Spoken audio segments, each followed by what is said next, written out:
Who's watching Deep Space Nine for the first time, talks about it at tremendous length, accompanied by my friend Tim, who knows a lot about Deep Space Nine, having watched it when it first came out in the 1990s. Tonight we are on Season 2, Episode 21. It's taken us around 3 years to get this far. We've only got another 5 seasons to go. This podcast has longevity. It's one of its greatest strengths. The Maquis Part 2. If you missed the first part, it's now on YouTube, and I think you can still watch it on Twitch until it gets deleted. Yes. So if you need to catch up, you can, but for now, stay with us, because we're about to discuss this very exciting end of a two-parter. Mm-hmm. And I think it's now time to throw to an episode summary from Tim. Thank you very much, Kat. Good evening, everyone. Yes, so welcome to part 2 of The Maquis. This was directed by Corey Allen.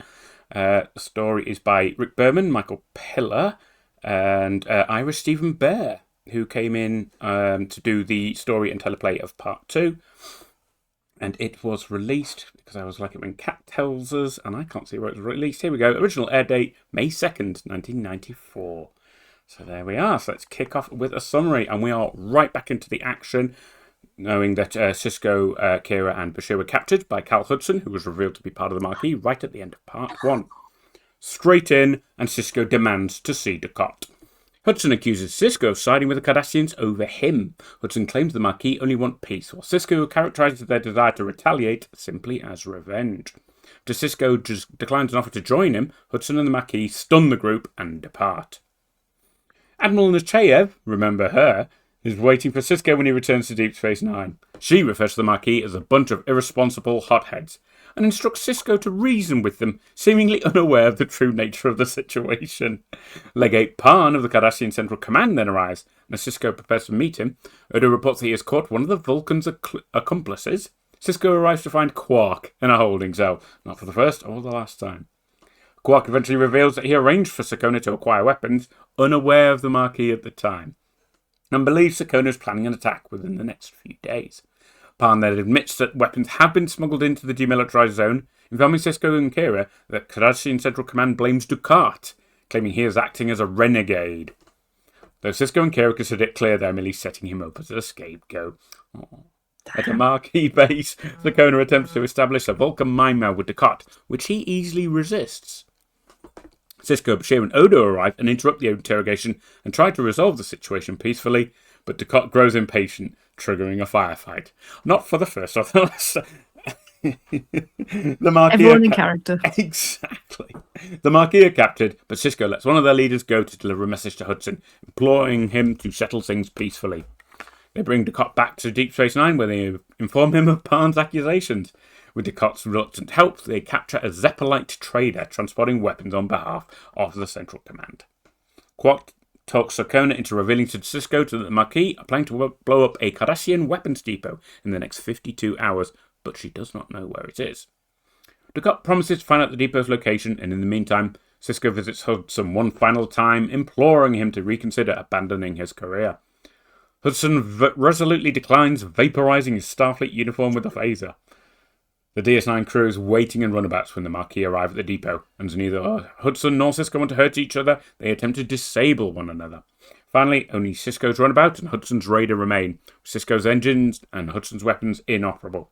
Over Dukat's objections, Sisko allows Hudson to escape. Ultimately, Sisko wonders if he has prevented a war or merely delayed the inevitable. Ooh. And there we have it. Part 2 wraps up this very complex, twisty story of betrayal, deception, and border scraps. A lot of action, very fluently delivered. Thank you, Tim. No problem. As always, our greatest thanks go to the editors and contributors of Wikipedia, your finest source of online information that there is out there. Please consider supporting them. Mm-hmm. And of course, as well, our thanks, I assume, to TrekCore for their supply of the pictures we'll be using in the episode. And our thanks to the ST Minutiae. Do they provide the shooting scripts? Oh, Star Trek Minutiae for the scripts. Yeah, and Memory Alpha for all of the background gubbins, which they assiduously gather for us. Thank you. Who would have thought Star Trek Nerds Online would be so helpful? But they are. So, after my lengthy intro, Kat, I'm keen to immediately throw to you. Get your initial impressions at the top of the show. Certainly. I'm just first going to give some content warnings. We didn't really come up with much for this one. There is mention of torture, but none occurs throughout the course of the episode, on or off screen. There are some files, some phaser fire exchange, but I don't think there are any deaths at all in this episode. And I don't think there's anything much that's content warning worthy. So, I apologise if we have missed anything, but otherwise, relatively safe episode, I think. First impressions. This one definitely improved for me when I watched it through slowly to make my notes. I think there is so much jammed into it that doesn't really have space to breathe in the 45-minute runtime. And I'm aware that the story is over 2 episodes, but there is so much effort to cram in the point of view of the 3 different parties, the Maquis, the Cardassians, the Federation, have them all put their views across fairly and be heard and be considered. But by the time they've each done that, you're on to the next thing and thinking about the next philosophy and the next thing that needs to be taken into account while following a plot that's got a few twists and turns, people switching sides, people lying, trying to work out who's lying. It's a lot. It's a lot for a brain foggy 40-odd-year-old trying to watch it for the first time. So I think it's exquisitely structured, but it definitely helped to watch it through slowly and actually pause it occasionally and take into account what was happening, because there is more than I could gather from a first viewing. So watching it just week by week and then it's gone and I can't watch it again, I would have struggled in the 90s. That was such a massive part of it. You're absolutely right. There was always that knowledge that you, if you missed an episode, you weren't going to get caught up. This was long before the tapes came out. I think it'd be a few more years before the tapes started appearing, and they weren't cheap as well when they came out. So recapping was vital. I do remember often discussing it on the school bus, showing my age a bit there, last night's episode, and getting caught up and feeling out of it if I'd missed it for whatever reason.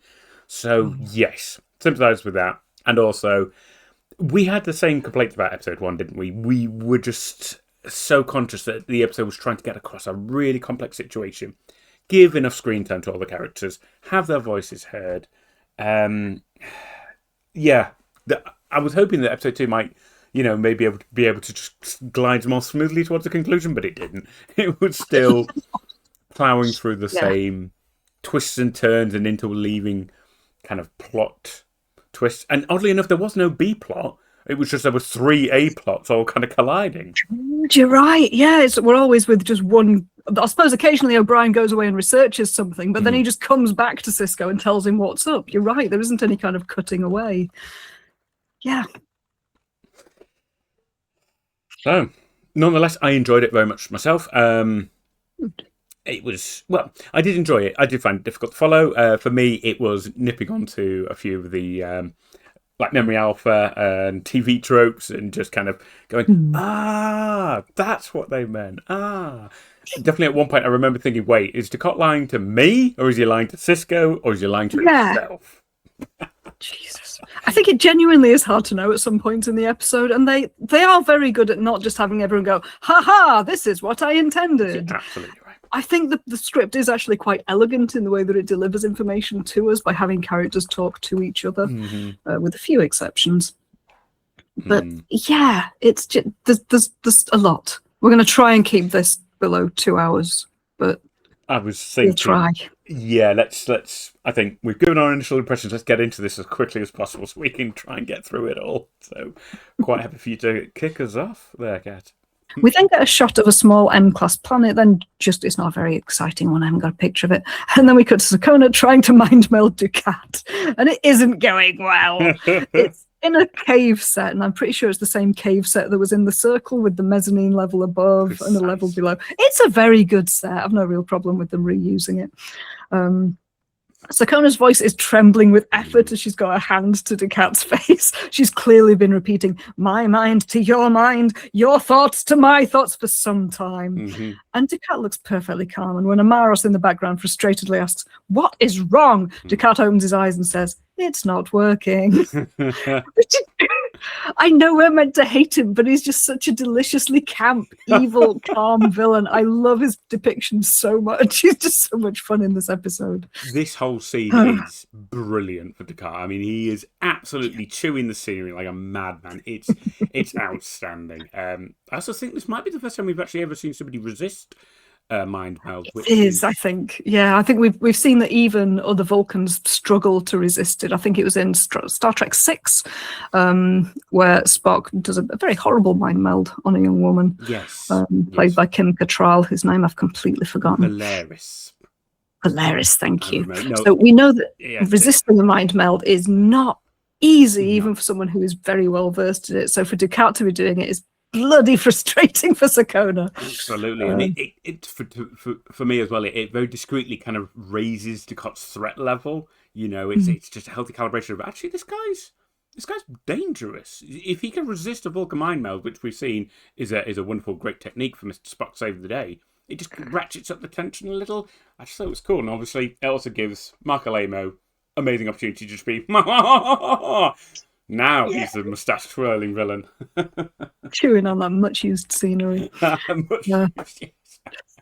Ducat then mocks the Federation for not using the same brutal interrogation methods as the Cardassians. Amaris assures him that he personally shares very few sentiments with the Federation and approaches him with a great big gun. Ducat continues to goad him, saying that despite Amaris' claims, the Maquis have learned the Federation's lessons all too well and lack the commitment it takes to do what's necessary. He's really fucking goading Amaris while himself remaining completely calm. It's revolting and very impressive. Sakona stops Amaris from attacking Ducat. She says that Ducat is right. They don't possess the Cardassian gift for inflicting pain, and nor would they want it. Amaris insists that they need to know where the CCC is sending its next shipment of weapons and approaches Ducat with his comically large gun. And at that point, Sisko et al. Arrive to rescue Ducat.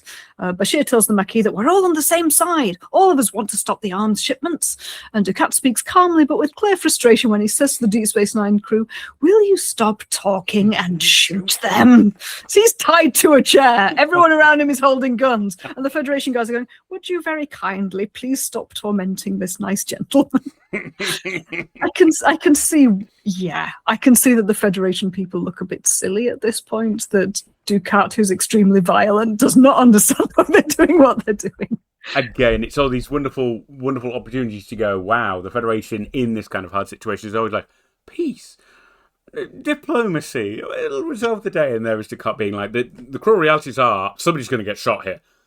So you better be sure you're the first. And it's like, damn, that sucks. But you kind of see his point, but you don't really want to. It's really freaking... Yeah. There's so much going on and so much being told to us about each of the characters and each of the different sides without being told unambiguously, this is the right one that you should choose. Exactly. It somehow gives breathing space for all of them. Of course it does. Very, very quickly, and then quickly moves on. Yeah. But yes, Ducat then gets fed up, stands up, hits the Kanar in the face for a second time, this time with his bound. He really fucking loves punching her in the face. What gives, dude? Oh, seriously. But yeah, Amaris then opens fire and everything goes to hell.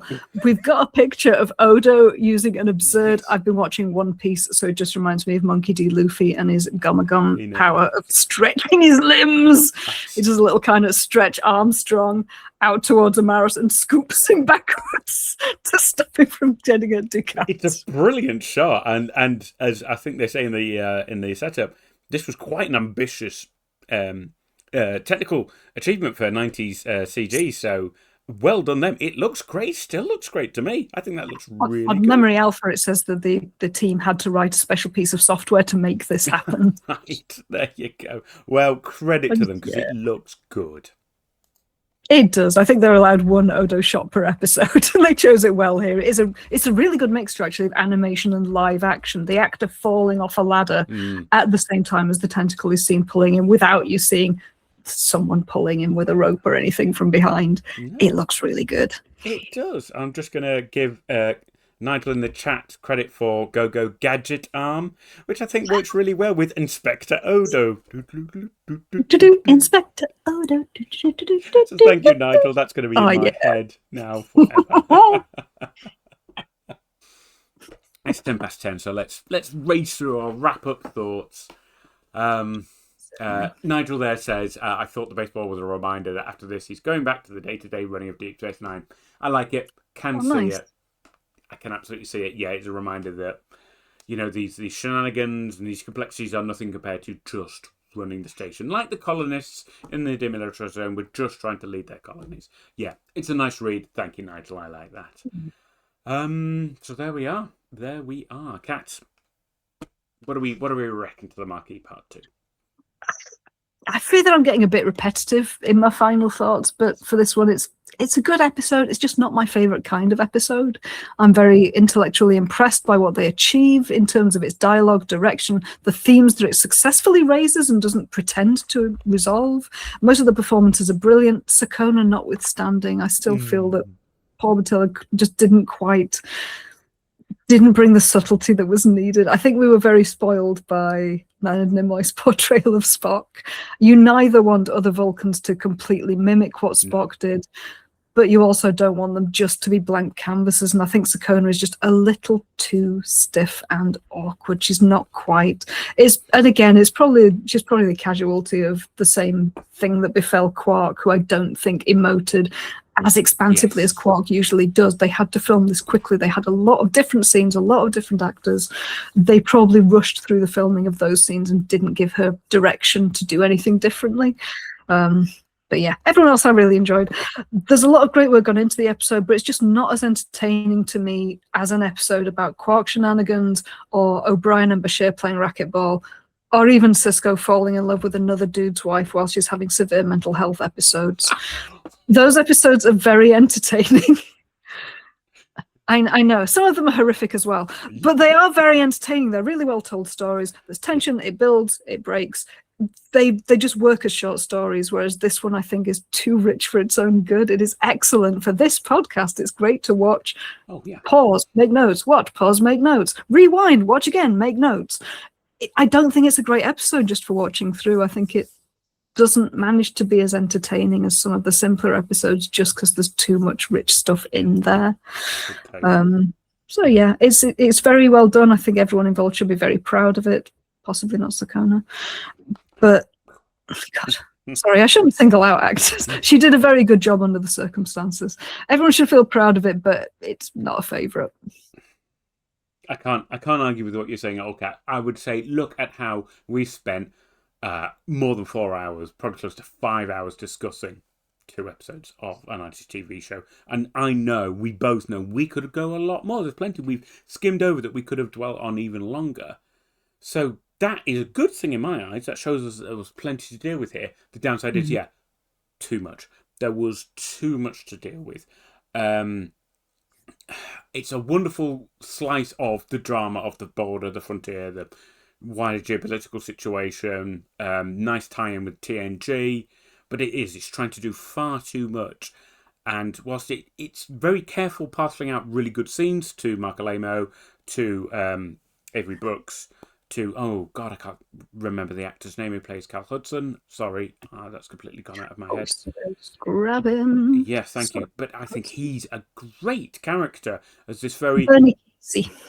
Bernie Casey is the name of the actor. Bernie Casey, wonderful, wonderful portrayal of a conflicted character who, has gone native in the way that Kurtz, but like slightly less mad, does. That kind of actually seeing things from the point of view, Lawrence of Arabia type as well. It is that wonderful realization of a character's journey that illuminates the bigger situation we're looking at here, that the Federation's power and uniform utopia doesn't extend this far. What do you do when you're on the edges of the Garden of Eden? And as you said earlier, he's a character that has forsaken the utopia that he's come from in favour of a more difficult life to help the people who are living there. Absolutely. And there's a lot of grim reality about what do you do when you're in between two superpowers with wildly different views who are trying to get along with each other as best they can. And the only way that superpowers do that is at a massive level where little people easily fall through the gaps. We are sadly living in a world where people fall through the gaps between societies all too easily. And it's Yeah, definitely. And I think that is part of why I find the episode more interesting than entertaining, that it raises very difficult questions. It raises issues that are still painful to think about because they're still extremely relevant today. And it's wonderful that they're doing it. And I don't enjoy watching that as much as I enjoy my silly little space shenanigan escapist stuff. Absolutely. And I'm glad that it's in here to throw the other episodes into contrast. What it is. That's what it is. I'm just very going to quickly look at the wider Star Trek universe, which is obviously we're dealing with the fact that there is no more Strange New Worlds to come, and we know that Academy has been cancelled after 16 episodes. That's obscene. The Academy was really good, with some fantastic characterization, great stories. The whiplash movement between some of those episodes is intense. It is criminal that Star Trek shows these days do not get a full serialized. I haven't seen Academy yet, but I have seen Strange New Worlds, and the tonal variation between these long but very few episodes, it is really jarring. They haven't got enough space. They don't have enough episodes to develop the serious stuff in order for the comedy episodes to be there as a break from it. Exactly. Yeah. Characters don't get long enough to breathe. We don't get long enough to explore the world. In the chat, Aurora Vixen does tread dangerously close to spoiling and saying that Deep Space Nine will learn from this, and we won't get this much front-loaded in like a couple of episodes. And we won't go into any more detail about that. It will just be helpful for you to kind of keep this in your mind, and we will see where we're at in like a season's time when we're both like 60 years old. And I just want to know what I should have said at the end when we got to the end of the notes for the episode. Ira Stephen Bear, this is from Memory Alpha, of course. Ira Stephen Bear intended to have Hudson die at the end of the episode. However, Michael Piller vetoed this idea. And that's from the Deep Space Logbook, a second season companion. And apparently when Michael Piller watched the dailies, so at the end of each day of filming, the producers and some of the directors would get together and watch what had been filmed during the day. And during the watching of the dailies, Michael Piller commented to Bear that he'd been right to have wanted Hudson to die at the end of the installment. Piller actually thinks it would have been a better ending for Hudson to have copped it. I actually really like that Hudson does survive and they get that a bittersweet, ambiguous ending. I think that works better than Ben feeling that he'd killed his friend. Yeah, no. I think it was the right ending for them both to step away, to have no clear victory, but also to have no blood on Ben's hands. Cal not to have Ben's blood on his hands. It was the right solution. It might have had a more dramatic conclusion if Hudson had died, but I think it was the right call, actually. Yeah, I agree. Wow. So, there we are. What an intense journey that has been. Let's wrap this thing up. I would love to thank everyone in chat. We've had such a vibrant evening of you all talking. I also want to apologise for the tech problems that beset us both. We don't normally have... Unaccountable that things went wrong on both ends in completely different systems on the same night. Yeah, so sincere apologies and thanks for bearing with us, folks. That's not at all a normal representation of how Deep Space Wine goes. But thank you very, very much for the chat. Who are now all commiserating about Academy. Oh, I can't go there, guys. It's too bitter, and we are so far off doing that on a podcast. It's untrue. So we'll park it there. But just thanks very much for joining us for our discussion of the Maquis Part 1 and 2. We are all very excited for Kat to watch The Wire, which is the next episode in Season 2. I understand that it's got Garak in it. No spoilers. No spoilers. Absolutely no spoilers. Yes, the first thing there I see is Lieutenant Kat saying no Wire spoilers, and they're absolutely right. That will absolutely not occur. We will be back as soon as possible. We're both busy. The normal Monday, so we'll probably be into May when we are next back. So you have plenty of time to enjoy The Wire, the next episode we are looking to discuss, and we will let you know as soon as we can when we are returning. So I think that's everything, Kat. Anything I've left out? I don't think so, Tim. Just, thank you again to everyone for joining us. I'm still really enjoying this. And even an episode that's as long and as dense as this, it's really fun to go into and to look at all the nooks and crannies of it. And I have an awful lot of fun reading through your comments after the episode has ended, because I haven't got the brain power to do the talking and the reading and the responding to Tim and the reading of the comments. So I really enjoy them. So thank you so much for being here and for supporting us in doing this thing. Massively appreciated. So everyone, take care, live long and prosper, and we will see you as soon as we are able. Good night.